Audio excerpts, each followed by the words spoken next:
97% of the West Bank, plus a safe passage from Gaza to the West Bank to make the state viable. There will be a land swap. The 97%, which I mentioned, takes into account the land swap, where they will get 3% on this side within the state of Israel. So we will have the blocks of settlements, and they will be able to settle refugees on this side of the border.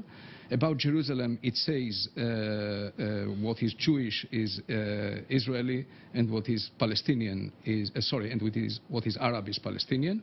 It includes full-fledged sovereignty for the Palestinians on Temple Mount, on the Haram al-Sharif, no sovereignty, no Jewish sovereignty on the Haram al-Sharif, which was at the time and continues to be a major problem for Israelis and Jews, that these things mean to them a lot.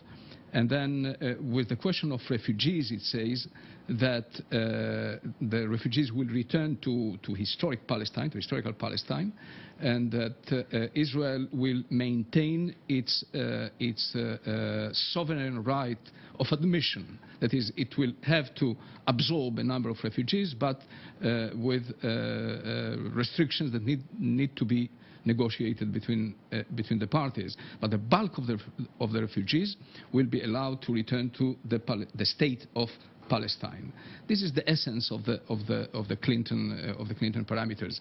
Of course, what Dr. Finkelstein said here about international law, I want to make it clear. It is important, it is vital for a civilized community of nations to have an access of principles based on international law around which to run the affairs of our chaotic world. It is very important, it is vital, etc. But at the same time, when you go into political issues and you need to settle differences, historical differences, differences that have to do with political rights, security concerns, historical memories, etc.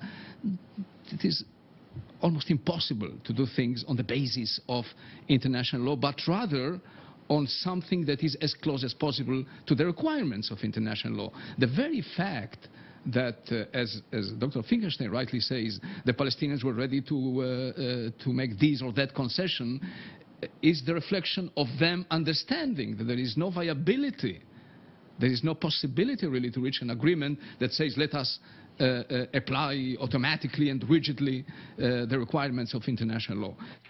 Former Israeli Foreign Minister Shlomo Ben Ami debating Norman Finkelstein in a firehouse studio. We moved our discussion then to the last time Israelis and Palestinians met for peace negotiations in the Egyptian resort town of Taba in January 2001. This is Norman Finkelstein.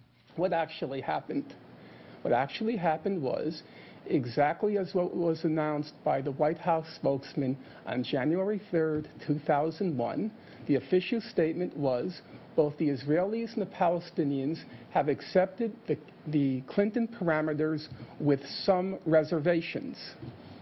Both sides entered reservations on the Clinton parameters. Yes. Dr. Ben Ami leaves out in the book both sides.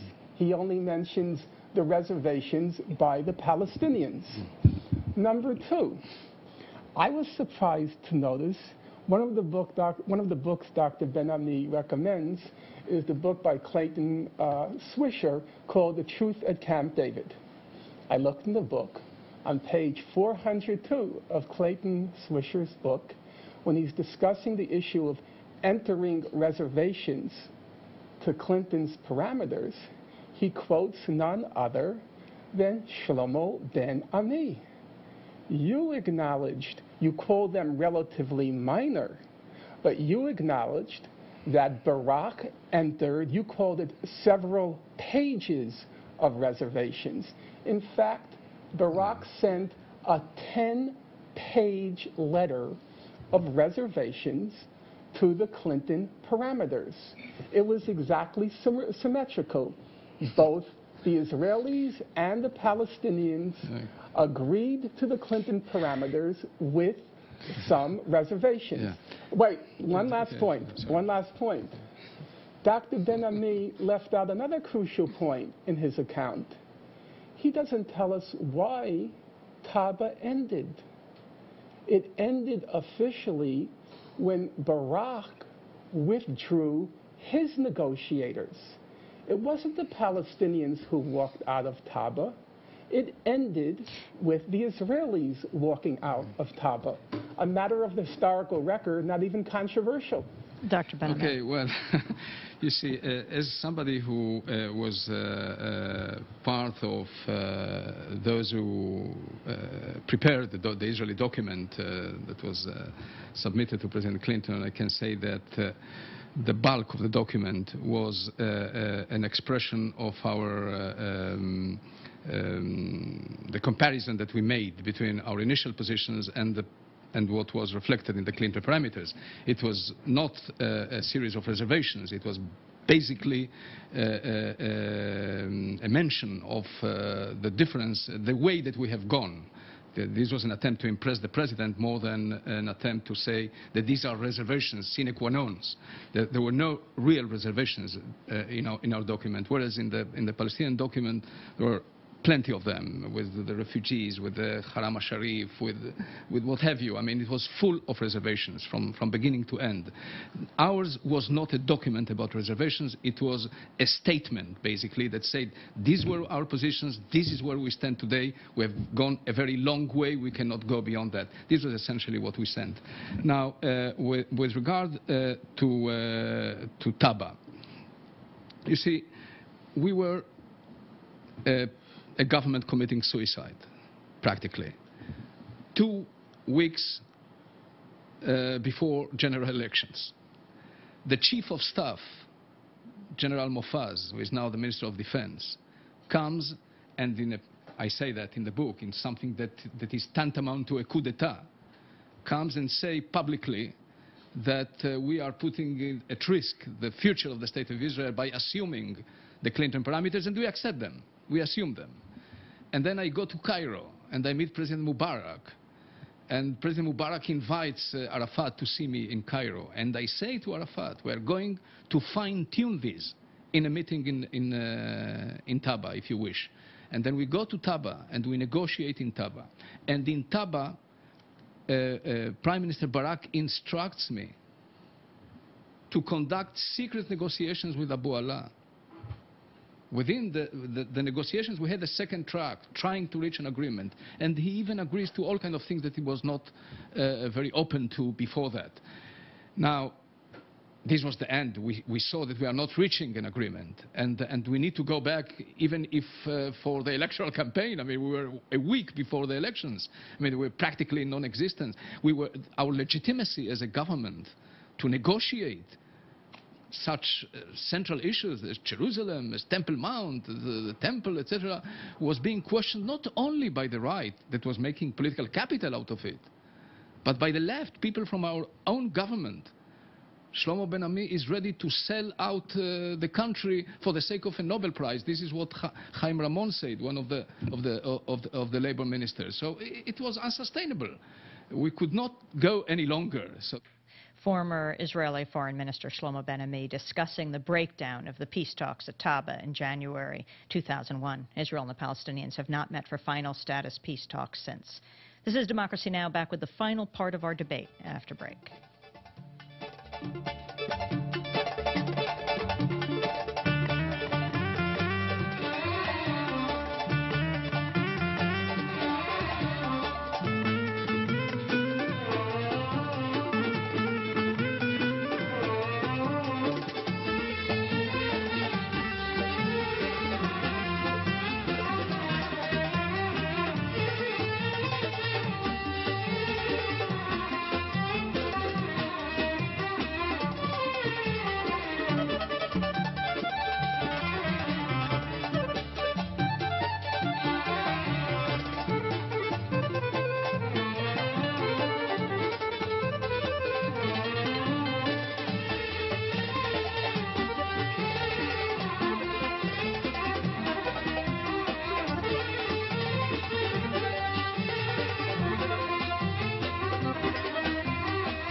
Welcome back to Democracy Now!, democracynow.org, the War and Peace Report. I'm Amy Goodman. As we return to our debate between the former Israeli Foreign Minister, Shlomo Ben Ami, and Professor Norman Finkelstein, I asked Finkelstein to discuss a section in his new book called The Not-So-New Anti-Semitism.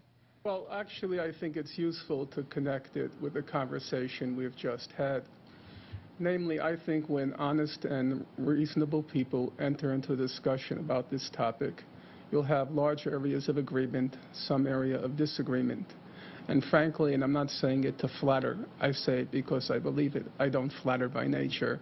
I'm quite certain that if representatives of the Palestinians were to sit down with Shlomo Ben Ami in a room, weren't subjected to the sorts of political pressures that Dr. Ben Ami describes from Israel, I think a reasonable settlement could be reached. And I think he's reasonable, in my opinion. We can disagree on some issues, but he's reasonable. The problem is when you get to the United States. In the United States, among those people who call themselves supporters of Israel, we enter the area of unreason. We enter a twilight zone. American Jewish organizations, they're not only not up to speed yet with Steven Spielberg, they're still in the Leon Uris Exodus version of history, this land is mine, God gave this land to me. And anybody who dissents from this, you can call it lunatic version of history, is immediately branded an anti-Semite. And whenever Israel comes under international pressure to settle the conflict diplomatically, or when it is subjected to a public relations debacle, such as it was with the Second Intifada, a campaign is launched claiming there's a new anti-Semitism afoot in the world.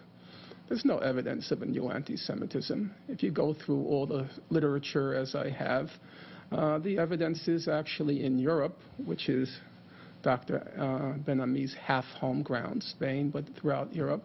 The evidence is, if you look at like the Pew Charitable Trust surveys, anti-Semitism has actually declined since the last time they did the surveys. They did it in 1991 and 2002. They said the evidence is that it's declined. And the same thing in the United States. What's called a new anti-Semitism is anyone who criticizes any official Israeli policies. In fact, my guess is, had people not known who wrote Scars of War, Wounds of Peace, that book would immediately be put on the ADL's book list of verboten books, an example of anti-Semitism, because he says things like, the Zionists wanted to transfer the Arabs out. That's anti-Semitism. It has nothing to do with the real world. It's a public relations extravaganza production to deflect attention from the facts, from the realities. And I think this afternoon in our exchange, there were some areas of disagreement for sure, but I think a lot of what Dr. Ben Ami said would not go down well with most of American Jewry. And that's when they'll soon be charging him with being an anti-Semite. On the issue of language, terrorism, Arafat called terrorists, Hamas called terrorists. How would you describe the Israeli state when it attacks civilians in the occupied territories? Or how would you describe Ariel Sharon? Well, let me tell you what is my description of terrorism. Terrorism, in my view, is an indiscriminate attack against civilian population. If I, personally, or my son, God forbid, is being attacked, being in uniform, in Palestinian territories by a Hamas squad, I will not define this as terrorism. I will define as terrorism if they go into a kindergarten or a mall, explode themselves, and cause injuries and death among civilian population. This, to me, is... Now, the problem of